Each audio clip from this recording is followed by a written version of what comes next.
and only two. Yeah, I forgot clean, non-clean, clean, non-clean. So, and first of all, if the water receded and the entire planet is flooded, where did the water recede to? Where is it receding to? The entire planet is flooded. Then, where the fuck? The thing that the modern creationists say is there actually more, in their quotation marks, and I wish the scientists that had actually published this.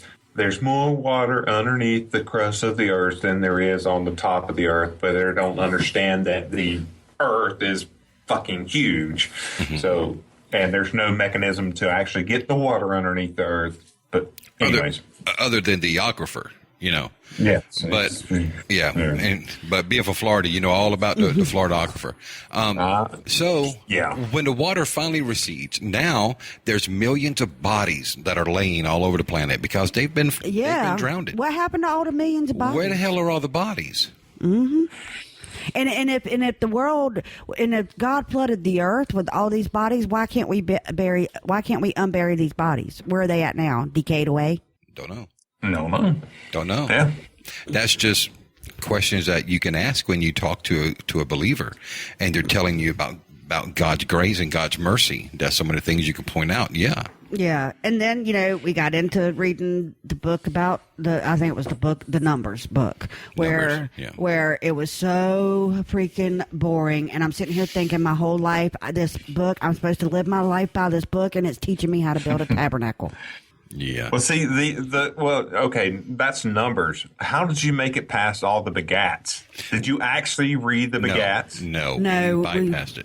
We bypassed the begats, but they like for me to. Well, you did read some of the begats because it's funny how you pronounce some of the names. Yes, we did it for the names. But we didn't go through all of them. I think that's how the Hitty Titty, the Hitty Titties came about in Genesis, didn't it? The Hitty Titties came about in Genesis. Yeah, it did. Yeah.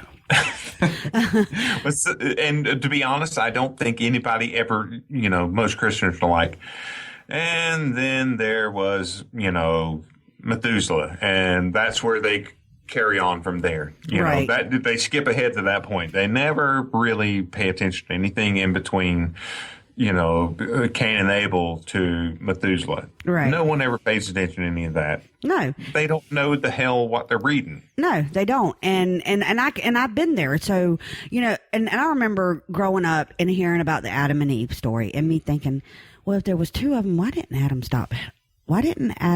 stop her from eating from the forbidden tree or from their fruit from the Garden of Good and Evil, And then when I read the Bible, Garden of Good, or whatever the hell it's called, shit. I wasn't going to say anything. That is a movie from Georgia, honey. Oh yeah, that's right. Midnight in the Garden of Good and Evil. Oh yeah, that's right. Yeah.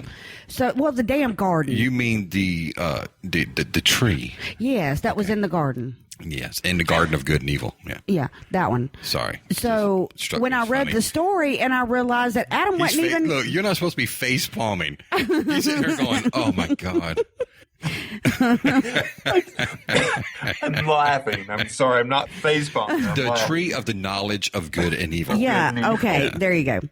It's still something of good and evil. Well, then when I read the story and I was like, well, damn, Adam wasn't even there to tell her. It's amazing I don't drink. I mean, nowhere in the Bible does it mention that Adam was standing next to Eve while she grabbed the freaking apple from the tree that the snake told her to eat. So I'm like, let's not forget. And if this is basic fucking religious, back and forth. Well, if she doesn't know that it's bad to eat the fruit of the tree of the knowledge of good and evil, how the hell does she know that it's good or evil? Right, and that was my whole point exactly too. I was like, how can she? First off, us women are the ones who ended up with the 9 months of labor pains. Now she's got the head thing going on, and the menstrual cycle because supposedly we're suffering from eating the fucking apple. Okay. Well, we didn't even know we weren't supposed to eat it. If it's so bad that you guys have to suffer and God was punishing you guys, why do the dudes got to suffer too? Really? Y'all, bullshit. I call bullshit because y'all do not suffer like we do. We shouldn't. You ate the fruit. You planted the seed, bitch. I didn't plant it. I ain't God. I mean, thank you for calling me God. I didn't make you do that. You are And by one. the way, I'll be a bitch. I don't mind. I know. You planted the seed. I did not. Well, not in me, but in somebody because you have a son. I planted plenty of seeds. Exactly. Well, God knows. Yes, he does. But yeah, I mean, so if you really want to go there, we'll go there. I didn't think so. The point I'm trying to make is that, why is it? Bobby made a point, I'm sure. Oh, yeah. The whole reason I started to think that, whoever wrote this Bible really, really, we don't even know if it was really Moses. We don't even know if Moses really existed. What? Because somebody found his staff somewhere? That could have been my damn staff from 3 freaking lifetimes ago. Okay? But I'm just saying, we don't really, really know. Okay? Well, what do we really know? Oh, don't you start with me. Okay, sorry. Oh, my goodness. Yeah. So I was going to go precept on her, but never mind. What I honestly think is that whoever did write the Bible was either a very pissed off woman. That would explain a lot. Or a man who just despised or who was heartbroken by a woman and decided to write a book that demonized women. Well, first of all, the Bible can't be written by a woman. Why not? Why the hell not? Because there's too much hatred of women in it. That's what I said. Either a pissed off woman or a man whose heart was broken by a woman. Well, I can actually, let's posit it this way. I can prove that the Bible was written by a man. This is how. Okay. Because 1 week before and 1 week after, a woman is considered unclean and must not be touched by a man because of her menstruation cycle. So the week before and the week after, the old sheep herding goat fuckers said, woman, you're menstruating or will be menstruating 1 week, and then 1 week after, get the fuck out my sight.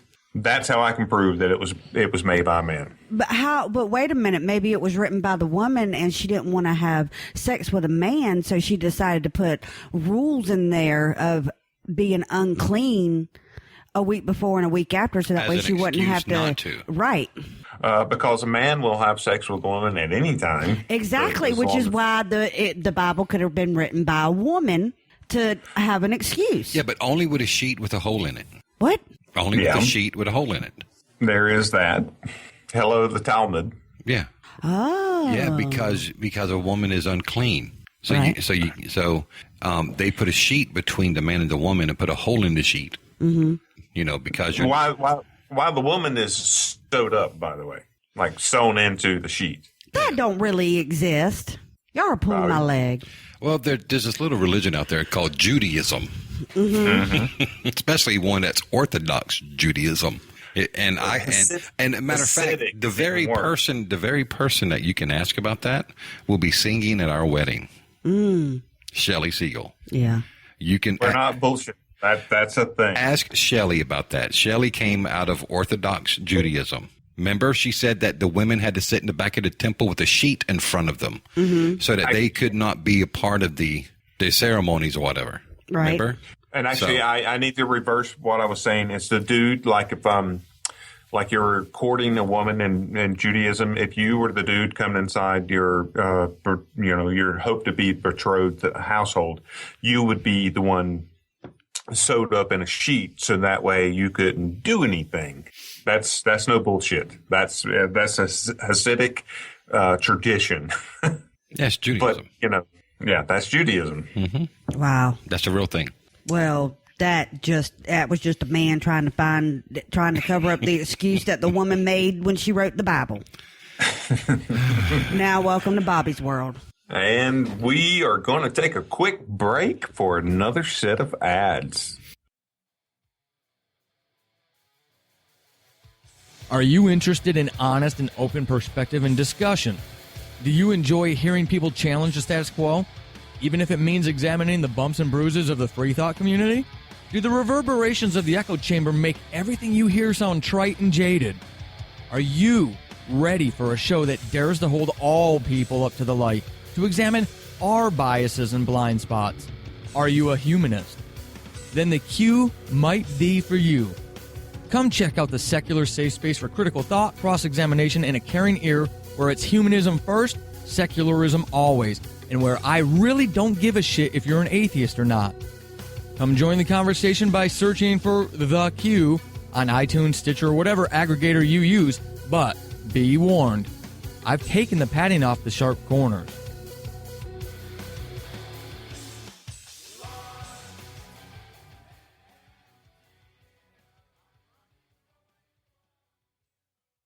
And that was some good interviews there. Don't know what the hell was playing again, but I'm sure they were just awesome. Okay. As we wrap up, Chris could be putting some type of ad in there going, I'm great, I'm awesome, I rock, and Jonathan's going, what? I'm sure that was a great ad. Well, I don't listen to myself as Chris is pleasuring himself to his fleshlight. That's the best thing about this podcast. I don't listen to myself talk because I don't even like listening to myself talk. I don't listen to me either. Well, no, you're actually much more entertaining than I am. Whatever. Look, it is well known that the only reason people listen to our show is not for me. Look, I am secure enough in who I am to say that no one listens to it for me, and I'm perfectly fine with that. I'm very much aware that people listen to the show for Ashley. They listen to it for Jeremiah. And now we're starting to get some pretty cool comments about Morgan too. And, it's. I completely agree, Bobby. I listen to the podcast because of Miss Ashley and everyone but you. Hey, and I am perfectly cool with that. They just listen for your equipment issues. I am nothing but the man behind the curtain. With equipment issues. Pushing all the buttons, pulling down all the levers. Just to keep the show going. Hence the reason why we have equipment issues. I don't mind. All right. I know you guys are on a time crunch here. Yes. We got to go, or you guys got to go pick up someone really important here in about an hour. Yes. 5 minutes away. Who are you going to be hosting here very shortly? We are going to the airport to pick up Heretic Woman from Beyond the Trailer Park. She's flying in from Toronto, Canada. My co-host. Yeah. Or actually, she's the host and I'm her co-host. Yeah. She is flying down here and she's going to travel up to Nashville with us tomorrow. Tomorrow being March 4th, we're going to be in Nashville for NanoCon. And she is flying down. She's going to hang out with us, take the trip up, and hang out with us. So we get. Now, you guys going to have like a booth or something going on, or are you just going to hang out? We're just going to hang out. NanoCon is actually a free conference. Anybody can go. Their keynote speaker is Dave Silverman. Yeah, that's who I want. I want to meet him in person. The president of American Atheists, as most people know. He is going to be the keynote for that conference, but there's going to be other side things too. I know Callie Wright from Gaytheist Manifesto has a seminar. Callie. Say again? I said, I love Callie. Yeah. I'm looking forward to my Callie hug. I've already sent her a message and said, I want you to know I'm looking forward to my Callie hug, tomorrow. But we're basically just going because that's one of the opportunities we get to meet with other people in the community, let our hair down, be who we want to be, say what we want to say. And we don't have to worry about being judged because of it. Now, hopefully once my book is done with all the editing and it's finally published, we'll probably start getting tables just for book sales and stuff like that. Mm. But yeah. So how about you, Miss Ashley? What are you looking for? The NanoCon, isn't that right? Yes, the NanoCon. Hanging out with all the peoples. Thought I made a good note there. So the NanoCon, what are you planning on doing there? I'm going to be hanging out with family, man. Drinking lots and lots of drinking. No, I'm not going to be lots and lots of drinking. Although now that I found me a good red wine, I don't know. These conferences gives me the opportunity to go hang out and be who I am, and I really look forward to them. And, family's going to be there. People that I talk to on an everyday basis is going to be there. People that listen and talk to me in the chat room every Sunday night are going to be there. So, going to go meet brand new listeners that I've never met before are going to be there. Yeah, we're getting messages from listeners we never met before going, man, we will see you there. Yeah, so it's really, that's what I'm looking forward to, the people. And I am looking forward to meeting David Silverman for the first time. And we'll get a quick snapshot and we'll put it on the page. Yep, we will. I'm pretty sure it'd be pretty cool, meeting David Silverman. I can't do it myself since I'm selling grass now. But I would just like to comment on, and I'm sure everyone that's listening, and Bobby, I know you will, and Ashley, you will too. The family that we choose is better sometimes than the family that we don't choose. That's just, I wish I could have as much reach as you guys do. I really do. We just did